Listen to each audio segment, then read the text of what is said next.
धन्यवाद आदरणीय प्रधानमंत्री जी। अब मैं आपसे निवेदन करता हूं कि आप मार्गदर्शन भाषण कर हमारा उत्साह वर्धन करें।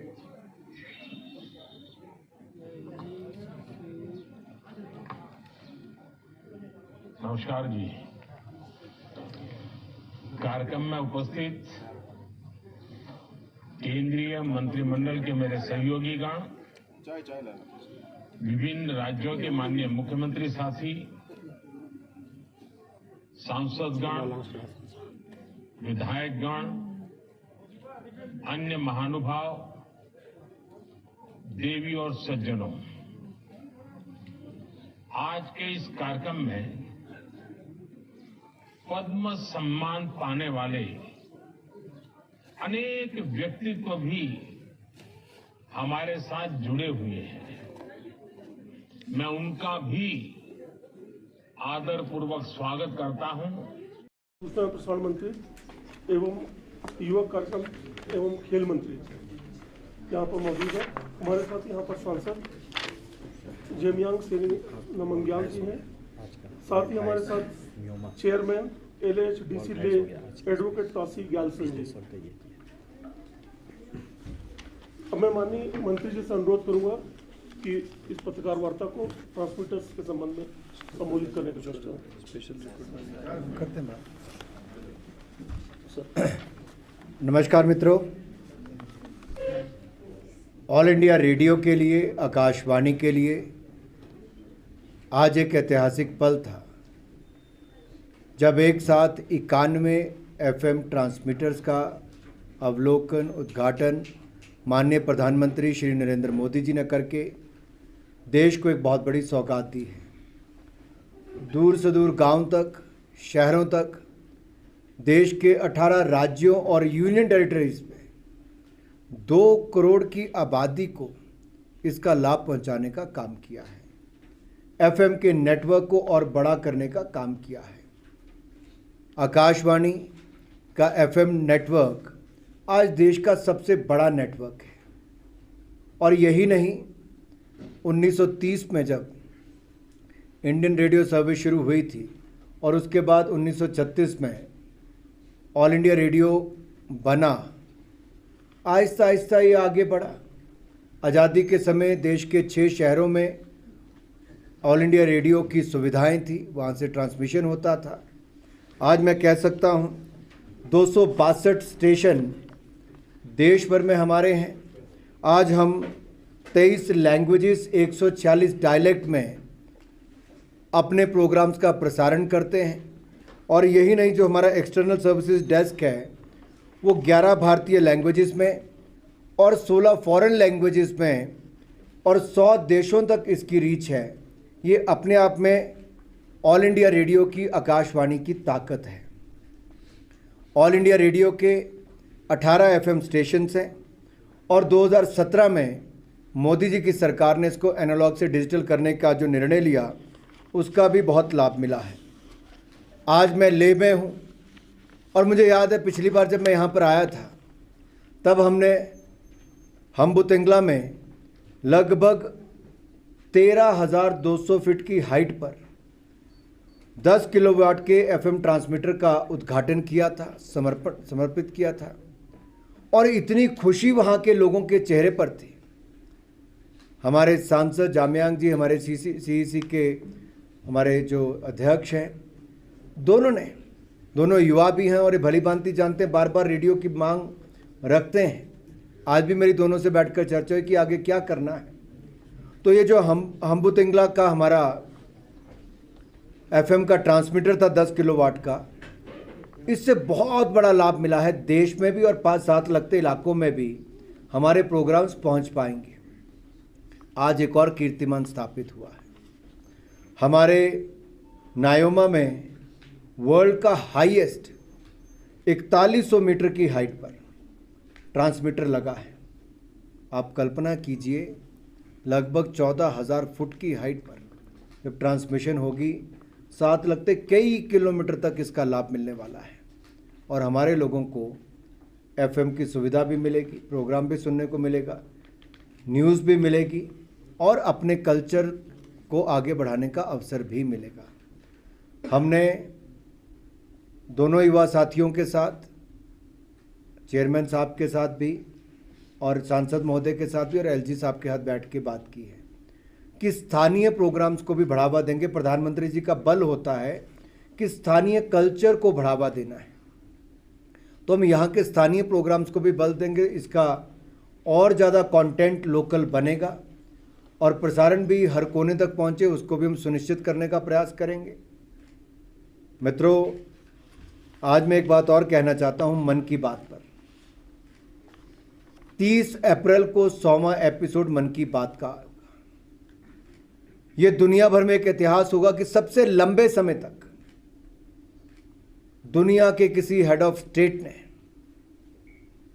भारत के प्रधानमंत्री जी ने 100 एपिसोड 9 साल तक देश की जनता को सीधे संबोधित करने का काम किया, मन की बात की है, जन जन तक अपनी बात पहुंचाने का काम किया है।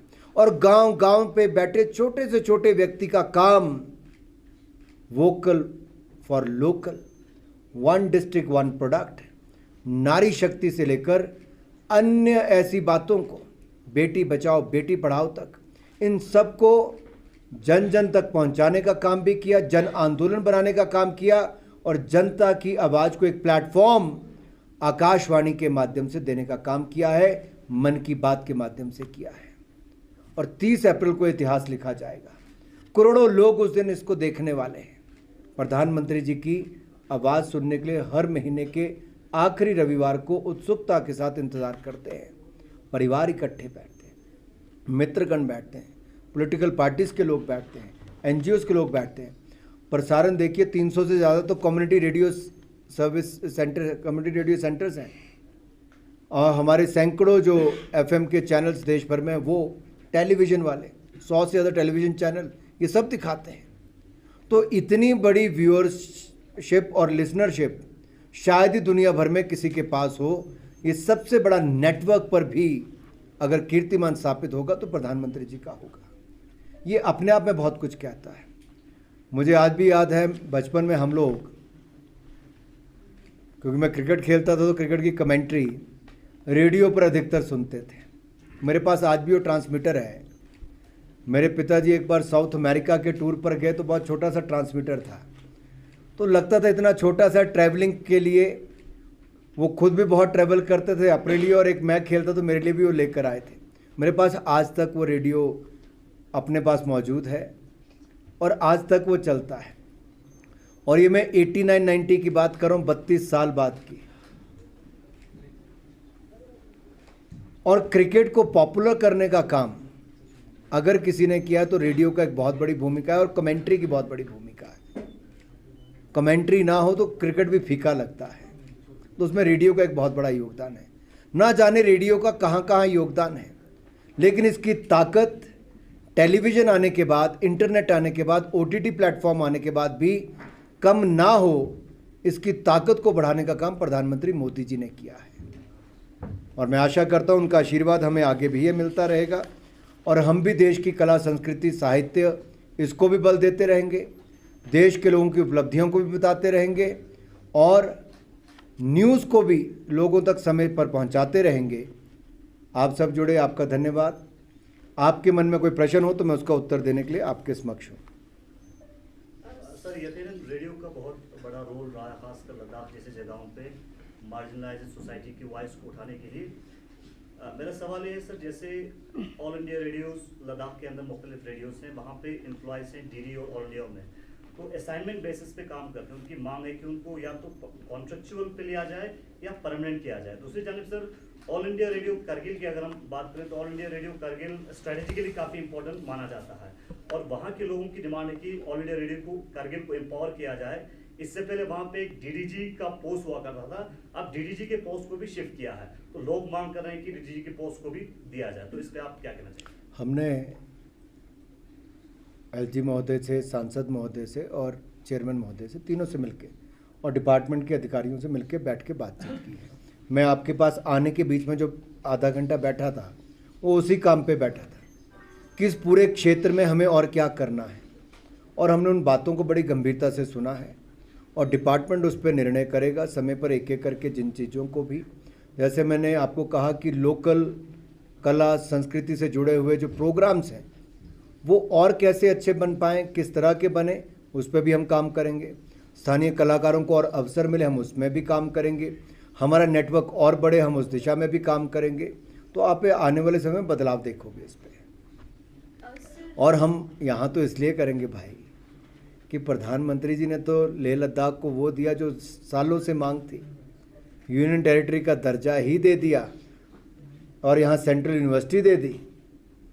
यहाँ पर इतने और काम चल रहे हैं, जो सोलर पार्क भी यहाँ पे बनेगा वो अपने आप में देखिए इतनी बड़ी योजना भारत सरकार ने दी है। ट्रांसमिशन लाइंस यहाँ से इवैक्यूएट करना पावर को, हज़ारों करोड़ रुपए का खर्चा, शायद 19,700 करोड़ का वो खर्चा केवल ट्रांसमिशन लाइंस का ही है, उसके लिए भी किया है।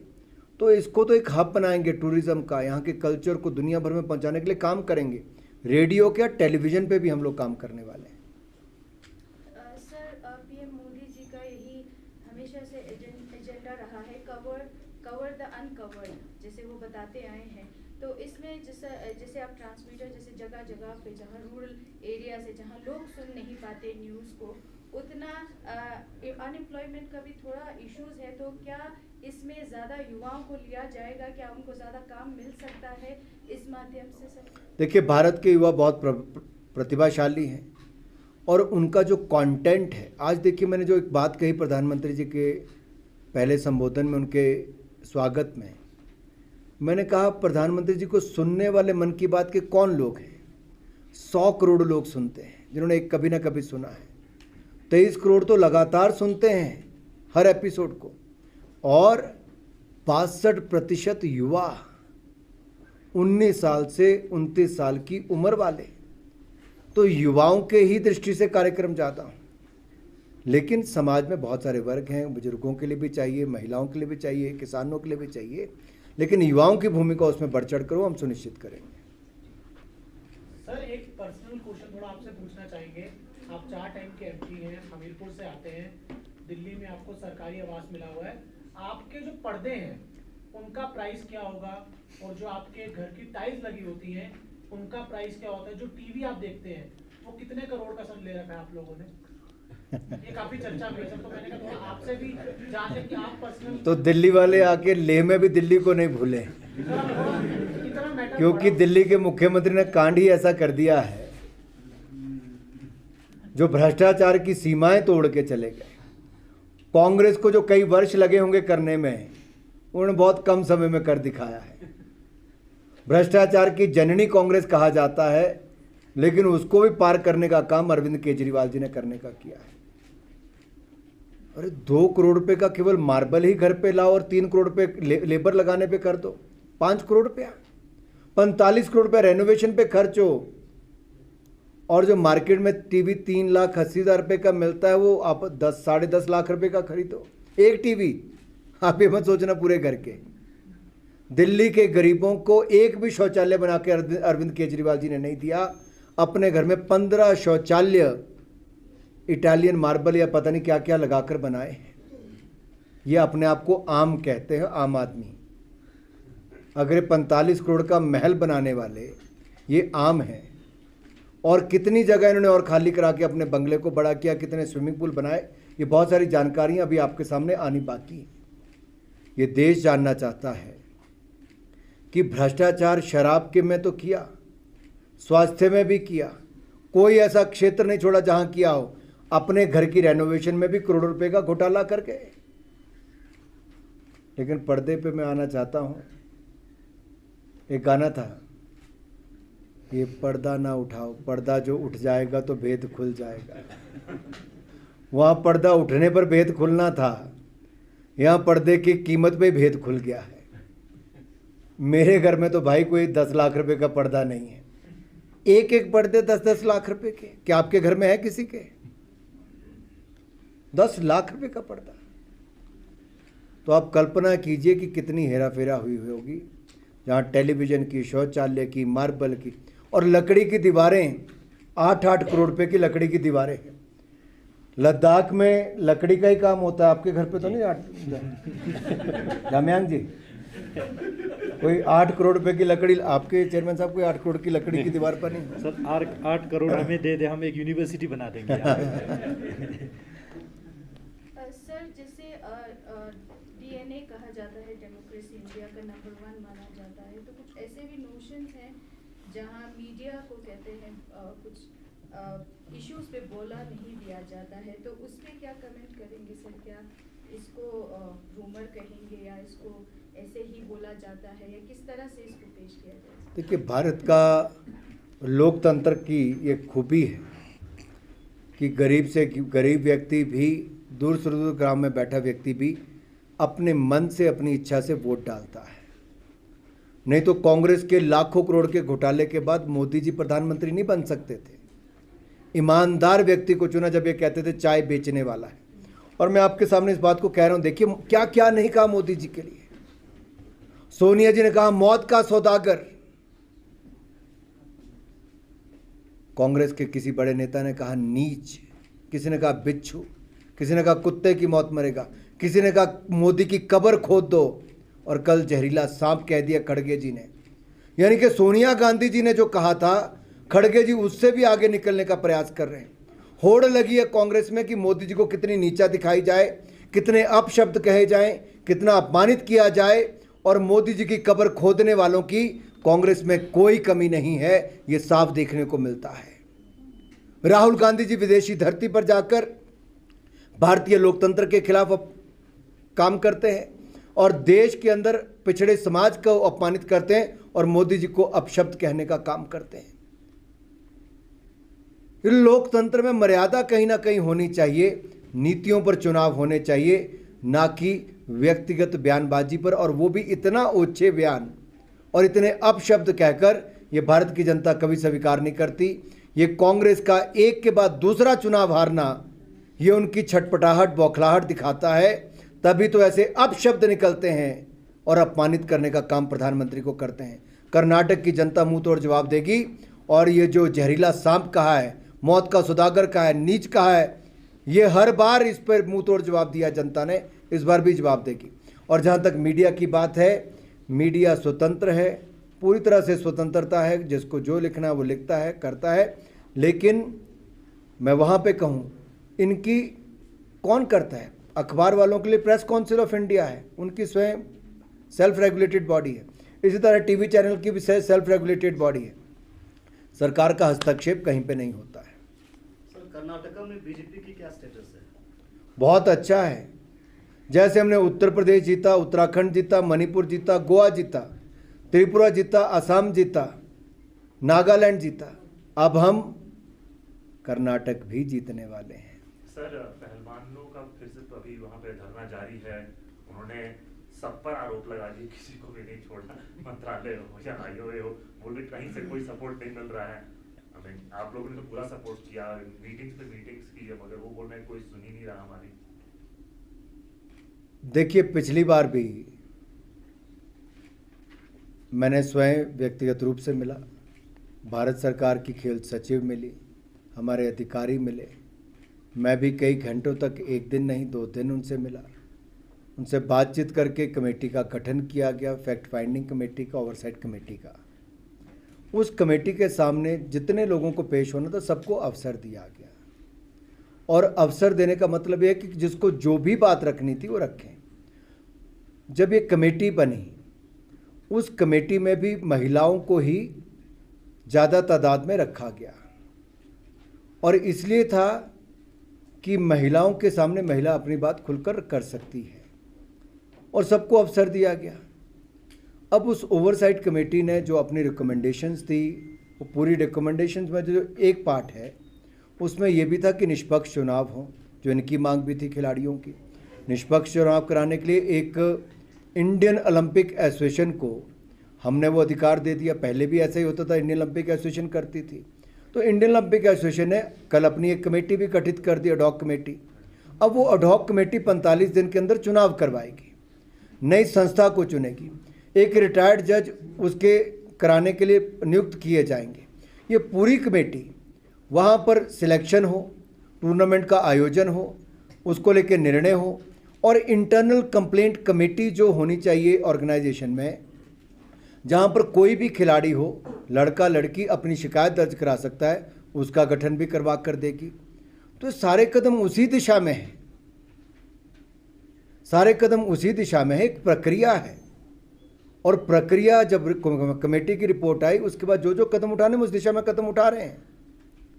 और जहाँ तक FIR की बात है, ये धरने पर बैठने से पहले भी या उस समय जब आंदोलन किया उस समय भी, उससे पहले भी आप किसी भी पुलिस स्टेशन पे जाके अपनी कंप्लेंट दर्ज करवा सकते थे,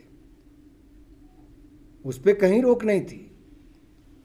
सर हिमाचल की जो असेंबली इलेक्शन तो बीजेपी हार गया, आप MC का इलेक्शन आने वाला है, किस तरह से देख रहे हैं? जीतेंगे। कॉरपोरेशन हमने पहले भी जीती, स्मार्ट सिटी हमने शानदार बनाई है और 6500 करोड़ रुपया खर्च करके शिमला का और धर्मशाला का जो विकास हुआ है, देखिए शिमला में तंग सड़कें थी, चौड़ी सड़कें बनी, पैदल चलने के लिए जगह नहीं थी, फुटपाथ बना दिए, वहाँ पर लाइटें लगा दी, वहाँ पर सौंदर्यकरण कर दिया, वहाँ पानी की समस्या थी तो 70 करोड़ की एक स्कीम बनाकर पानी की समस्या को दूर किया।